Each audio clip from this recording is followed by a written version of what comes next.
Muchas gracias, señor presidente. En primer lugar, quiero dar un afectuoso saludo a la familia de Pepe, un cariñoso saludo, y permítanme particularmente a mi querida compañera Lilian Delía, que hemos caminado juntos durante mucho tiempo.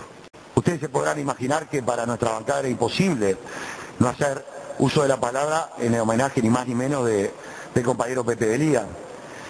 Y particularmente quiero agradecerle porque me asignaron a mí para hacerlo, en la medida de que gran parte de mi vida transcurrió en el movimiento sindical y tuve el privilegio de compartirla desde muy joven, yo te diría casi saliendo de la adolescencia, conociendo a Pepe y caminando junto a él.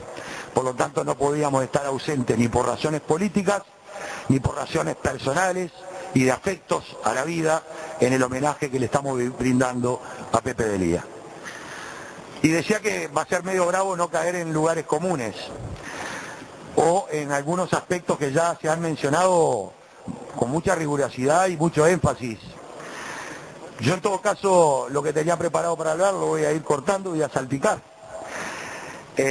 Toda la etapa de su nacimiento en 33, su ida a Rocha, su venida a Montevideo, su ingreso a la escuela del Cordón, su querida familia, muy numerosa. Yo tenía que eran 9 hermanos, él era el sexto, y que hasta el momento 10 hermanos, y él era el sexto, y que creo que andaba en torno a los 7 nietos y 8 bisnietos, pero seguramente alguno más habrá nacido, porque la vida es así, es hermosa. Pero claramente tuvo 2 hijas que fueron que son Elisa y Lídice, y yo tuve el privilegio de conocer a 2 hermanos. La familia de Elía, particularmente esa camada de hermanos, tuvo gente muy valiosa, y quizás en lugares totalmente diferentes. ¿Cómo no recordar al profesor Germán Delía, diputado socialista, que tuvo el privilegio de estar en esta Cámara? Yo no tuve el privilegio de estar con él, pero algunos compañeros sé que lo estuvieron. Lo que significó Germán como historiador, como profesor, y el aspecto que teníamos por él. Y tuve el privilegio también de conocer a Yamandú Delía, otro hermano de Pepe, que fue representante de la Asociación de Bancos. A ver si me entienden. Él del lado del mostrador de la patronal, nosotros del lado del mostrador de los trabajadores. Sin embargo, valoramos la figura de Yamandú como un hombre de una gran calidez humana, negociador, dialogador, de esos que existen pocos, lamentablemente, a la hora de tratar de llegar a acuerdos entre trabajadores y empresarios. Yo quiero destacar algunos aspectos que quizás se han mencionado y quiero hacer algún énfasis en ellos. El internacionalismo de Pepe. Yo creo que su ingreso a la Juventud Socialista se ha dicho con el carnet número 1, y voy a echar alguna anécdota. Cada vez que me veía me decía: chiquito, ¿cómo andás? Se metía la mano en el bolsillo del saco o atrás del pantalón y me mostraba el carnet con el número 1 de la Juventud Socialista en el año 34.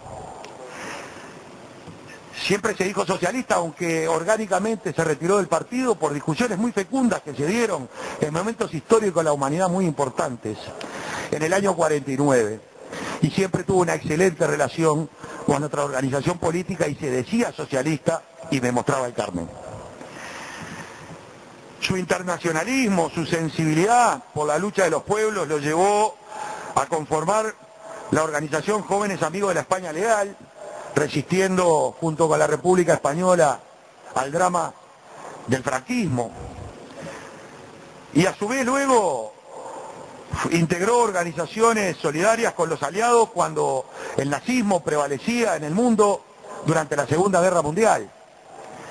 Pero ese internacionalismo luego en el desarrollo de su vida lo llevó a ser particularmente un defensor de la causa de los pueblos que luchaban contra el colonialismo a principios de la década del 60 y contra el imperialismo luego en el desarrollo histórico de la humanidad, solidario con Vietnam, solidario con Argelia, con el Congo, con Cuba, con Guatemala, con Nicaragua. Fue un actor protagónico a la hora de volcar la solidaridad a esos pueblos. Y eso lo llevó hasta cultivar la amistad con personalidades históricas muy importantes, como lo fueron Fidel Castro, como lo son algunos de ellos, Fidel Castro, Salvador Allende, Omar Torrijos, Luis Ignacio Lula da Silva. Hablar de Pepe de Elías, hablar de 70 años de la historia del Uruguay. No debe haber existido hecho político o social trascendente donde no lo haya tenido a Pepe al frente, comprometido y protagonizando la historia de estos 70 años que hago referencia. Y hablar del Pepe de Elías, hablar de la historia del movimiento obrero uruguayo. Es indisolublemente vinculada a esa historia porque fue protagonista de la misma durante toda ella. Y naturalmente, si yo tuviera que poner un titular para que encabezara mis palabras y las de otros compañeros, sería el forjador de unidad. Empecinadamente luchó precisamente por la unidad de la clase trabajadora en nuestro país.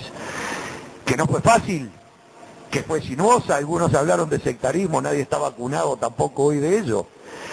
Pero claramente si uno analiza el periplo de Pepe, se da cuenta que permanentemente fue avanzando hacia lograr la cristalización de la unidad de la clase trabajadora a mediados de la década del 60. Fue fundador y creó la CTU en el año 59, que fue un intento de unidad sindical, particularmente tenía una orientación comunista y socialista, pero también había dirigentes sindicales independientes. Quizás haya sido un primer envión en la búsqueda de la unidad sindical. Hasta ese momento habían centrales sindicales por corrientes políticas, quizás la CTU fue un primer embrión en el desarrollo de ese intento de unidad, y naturalmente a partir de la década del 60, Congreso del Pueblo, Convención Nacional de Trabajadores en el año 64, designación de un coordinador que siguiera trabajando para la unidad de la central, hasta que finalmente se pare a la unidad del movimiento obrero uruguayo en el año 66, el Congreso de Unidad Sindical, que culminó en el mes de octubre de aquel año, y finalmente esa es la síntesis, la CNT, que salía de ese Congreso. Es inevitable decir lo que significa esto como proceso histórico en el Uruguay, pero también vinculado a lo que es la historia de la humanidad y de la lucha de los trabajadores por conformar organizaciones fuertes para lograr mejorar su calidad de vida y para lograr cambios sociales de fondo. El Uruguay es un país envidiado en el mundo por la unidad del movimiento sindical, no solo por haberla logrado, sino por haberla mantenido durante más de 50 años. Y eso es parte de una seña de identidad de nuestro pueblo y que debe ser tanto nuestro orgullo como haber sido un país que fue de los primeros en el mundo de lograr las 8 horas, o de lograr la separación de la Iglesia del Estado, o lograr el voto de las mujeres. También tenemos el privilegio de tener un movimiento sindical unido, donde convivimos todos, y todos podemos participar. Y Pepe fue, sin duda, un baluarte en el trabajo para lograr esa unidad, en ese proceso. Naturalmente que luego vino la época dura, la época de los ajustes económicos, la época de la crisis económica, la lucha del movimiento obrero contra las medidas prontas de seguridad, contra lo que se comenzó a dar a nivel de recorte de libertades, pero también la congelación de salarios y todos los hechos que se dieron a fines de la década del 60, donde naturalmente Pepe tuvo un protagonismo muy importante, reconociendo que también siempre fue un dirigente sindical que buscó el diálogo y buscó puentes. Nunca quiso dinamitar puentes ni aún en los peores momentos para poder lograr acuerdos y avances, no solo para la clase trabajadora, sino para el país en su conjunto. Naturalmente también que, recordando pocos meses antes del golpe, el último 1 de mayo del año 73, imaginémonos por un instante cuál era el clima político y social de nuestro país en aquel momento. Un 1 de mayo complejo, ya estaban los rumores del golpe de Estado, la CNT levantó la consigna unidad, solidaridad y lucha, salario, libertades y soluciones. Pepe fue el que cerró el acto, un acto donde hablaron queridísimos compañeros como Ramón Martínez de la Unión Ferroviaria, Álvaro Jaume de la FEU, Ignacio Huguet del Congreso Obrero Textil, José Gutiérrez de la Federación Obrera de la Carne, Víctor Cayota de la Asociación de Docentes de Secundaria y Vladimir Turianqui de AUTE. 58 días después fue el golpe, y como es sabido, y lo marca la historia, existía una resolución declarada y definida por la mesa representativa de la central sindical, declarando que ante un golpe de Estado inmediatamente se instalaba la huelga general. Y naturalmente que Pepe fue protagonista de aquellos días de la resistencia. Se levanta la huelga también por una mesa representativa y se convoca el histórico acto del 9 de julio, duramente reprimido sobre la calle 18 de julio a las 5 de la tarde. Rubén Castillo, a las 5 en punto de la tarde. Y de alguna manera el PIT-CNT, la CNT, muchos de sus dirigentes, por cientos, cayeron presos, otros tantos fueron al exilio y muchos de ellos también fueron desaparecidos. Y comenzó la etapa de la resistencia y de la reunificación de la actividad sindical. Y fue la etapa donde Pepe inteligentemente desde el Uruguay estuvo encarcelado, lo liberaron, estuvo vigilado permanentemente, y a partir de la coordinación con la clandestinidad, la CNT del Uruguay y la CNT en el exilio, había algunos compañeros que estaban por ahí, que formaron parte de ella, como Luis Iguiní, que recién lo veía por ahí arriba. Se comenzó a trabajar para la reorganización sindical, y la inteligencia de Pepe lo llevó a hacer yo diría, algo histórico. Yo a Pepe lo conocí a principios de la década del 80, cuando comencé mi actividad sindical con 20 años, en el local de la UITA, Scholz, Unión Internacional de Trabajadores de la Alimentación, cuyo principal dirigente era Enildo Iglesias, históricamente enfrentado con Pepe Delía y con la CNT.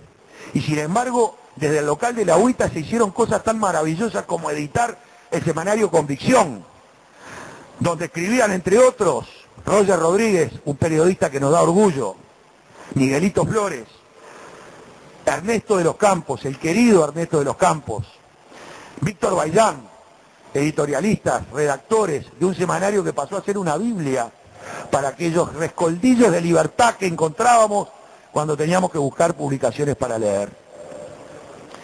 Y me arrimé a Pepe gracias a grandes compañeros como Siganda, presidente de AEU en aquellos tiempos. Siganda debía de ser el 28º suplente en la lista de AEU, pero era el que nos quedaba, hizo una gestión dignísima a la hora de salir, de luchar contra la dictadura y salir adelante. Del gran y querido Guillermo Álvarez, conocido por todos ustedes y muy apreciado por todos ustedes, y mi compañero de todas las horas, Lalo Fernández.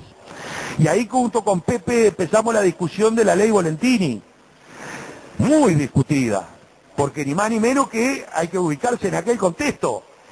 La dictadura presionada a nivel internacional tenía que dar alguna señal de libertad sindical e inventó un engendro que significaba que no podía haber centrales sindicales, sino que en todo caso sindicatos por empresa que nada tuvieran que ver con las organizaciones sindicales históricas de la vida del país. No fue fácil dar ese debate. Y Pepe tuvo la claridad de contribuir a una síntesis adecuada, aprovechar cada cachito de luz que se nos abría en el horizonte para patear la puerta y meternos para adentro. Y llegó el 1 de mayo del 83, que tuve el honor de estar arriba del estrado como presidente de la Asociación Laboral de Empleados del Banco de Londres, y le pusimos un guión que decía AEBU, y en el Ministerio de Trabajo Volentini nos decía AEBU no va, y esa era la pelea que teníamos. Y Pepe tuvo la claridad de laudar, junto con el colectivo, una síntesis de que era imprescindible trabajar sobre las bases aún limitadas que nos daba la dictadura para romper esas barreras, y no nos equivocamos. Fundamos el PIT, fuimos a un 1 de mayo donde esperábamos con el temor de todos los uruguayos, con los milicos acá arriba del techo del Palacio apuntando para el estrado, y en 10 minutos había 100.000 personas en el Palacio Legislativo, y Pepe estaba al costado del escenario, porque obviamente no podía subir. Ese era el Pepe Delía, con los trabajadores siempre. Fíjense lo que significaba para muchachos de 23, 24, 25, 26 años, como éramos, los que en aquella época teníamos que agarrar la antorcha que no podían agarrar otros compañeros como Pepe, porque no lo podían hacer. Y ahí nació, desde mi punto de vista, una de las grandes marcas para la derrota final de la dictadura. La masa trabajadora en la calle es incontenible. Y eso fue luego la marcha de la ACEP, ¿se recuerdan? De la primavera, que culminó en el Estadio Francini. Y esa fue luego El 18 de enero del año 84, el primer paro general contra la dictadura masivo. Recordamos el asesinato del compañero de Nordex, metalúrgico, cuando en una víspera del 1 de mayo, que lo cambiaban para el 5 de mayo en aquel momento, se equivocaron, 5 de mayo, cumpleaños de Carlos Marx y de AEU, pero recuerdan cuando cambiaban la fecha del 1 de mayo, y bueno, una represión brutal nos llevó a la muerte de ese compañero. Pero hicimos el paro general del año 84 y muchos funcionarios públicos fueron sancionados. Y Pepe Delía estaba en el Centro Obrero de Alpargatas cuando votamos ese paro general, no sin temor, no sin dificultades, no sin contradicciones. Y llegamos al 1 de mayo del 84, donde naturalmente la figura de Pepe inconmensurable estuvo en el estrado. Y naturalmente que a partir de ahí, él también estuvo en el estrado del Obelisco, aquel acto magnífico con las palabras de Candó, tuvo un lugar dentro de ese estrado, simbolizando a los trabajadores uruguayos de la lucha por la democracia, por la libertad y por la reconquista de nuestros derechos. Y naturalmente que Pepe no era un hombre aséptico, era un gran tipo, era un gran padre de familia, era un tipo querible, pero era un bicho político de primer nivel, era un marxista, él creía en la lucha de clases, eso no inhibía la necesidad de buscar mejoras para los trabajadores en la lucha reivindicativa cotidiana. Y Pepe fue fundador del Frente Amplio. Y Pepe fue el que integró la fórmula con el doctor Juan José Crotogini en el año 84, porque estaba proscripto el general Liber Seregni y otros compañeros. Y Pepe Delía fue el candidato a la vicepresidencia. ¿Y saben qué? ¿Quién lo propuso? El general Liber Seregni. Fue el general el que propuso que Pepe Delía integrara la fórmula con Juan José Crotogini. Y Pepe decía, me llevaron en esta changa y yo no tengo nada que ver. Me acuerdo que hasta avergonzado estaba de haber tenido que asumir ese protagonismo que nunca buscó, porque él siempre estuvo al lado de los trabajadores. Y naturalmente que tuvimos el privilegio de que con la unidad de la central, con lo que decía Oscar recién, de aquel momento histórico, el PICNT, un solo movimiento sindical, Pepe sale como el presidente honorario de la central, votado por unanimidad, y hicimos justicia en algo que normalmente no le hacemos. Pepe tuvo la posibilidad de tener dos homenajes en vida muy importantes. Uno fue la Universidad de la República, cuando le dieron por primera vez, no solo en el Uruguay, sino en América Latina, una universidad pública, le da el estatus de doctor honoris causa a una persona que no había pasado por la universidad, sino que también la Asamblea General de este Parlamento, en octubre del año 2005, le hizo, el 28 de junio, perdón, del año 2005, en la Asamblea General, con la presencia de Pepe Delía, se le hizo un homenaje. Y eso está bueno porque es bueno hacer los homenajes en vida. De más que está decir, ciudadano ilustre de Montevideo por la Junta Departamental y por muchas intendencias o juntas departamentales en el interior del país. De más está decir que Pepe vio cristalizar el triunfo de un gobierno del Frente Amplio y eso estuvo muy bueno. El general Seregni lamentablemente no lo pudo hacer. Y yo creo que sí es una injusticia que Pepe no haya podido ver en toda su magnitud, aunque en parte lo hizo, el desarrollo del movimiento sindical en los últimos años, el no tener más el localcito en la calle Buenos Aires, propiedad de AEU, y tener un local espectacular en la calle Jackson, como se merecen los trabajadores del país, con el nombre Casa José Pepe Delía. Y haber visto cómo una central que pasó momentos muy duros, hoy tiene una potencia con más de 350.000 afiliados, no existiendo rama de actividad donde no haya trabajadores organizados, logrando conquistas históricas como las que estamos viviendo en los últimos tiempos. Pero estoy convencido que, en definitiva, Pepe fue protagonista y es uno de los grandes responsables de todo esto. Yo le pedí permiso al compañero Gabriel Melgarejo, un compañero que vivió cercano a Pepe durante mucho tiempo. Para los que no lo conocen, Gabriel es hijo del Yuyo Melgarejo, que fue diputado de nuestro sector. Es el secretario administrativo del PICNT y fue la persona que acompañó a Pepe durante gran parte del fin de su vida. Y Gabriel escribió una cosa y yo le pedí que me dejara que la usara para terminar las palabras en el día de hoy. Y dice así: a Pepe ya le costaba mucho caminar y tenía que ir a votar en la elección que, según se decía, podría configurar por primera vez en la historia el triunfo de las fuerzas progresistas, el triunfo del Frente Amplio, de su Frente Amplio. Allá fuimos e ingresamos a su circuito correspondiente, en una silla de ruedas. Al momento de cumplir con su deber ciudadano, este hombre de austeridad republicana me dijo: chiquito, ayúdame que yo voto parado. En ese mismo instante, la custodia militar de la urna se cuadraba firme, cual si fuera una autoridad. Gracias, presidente.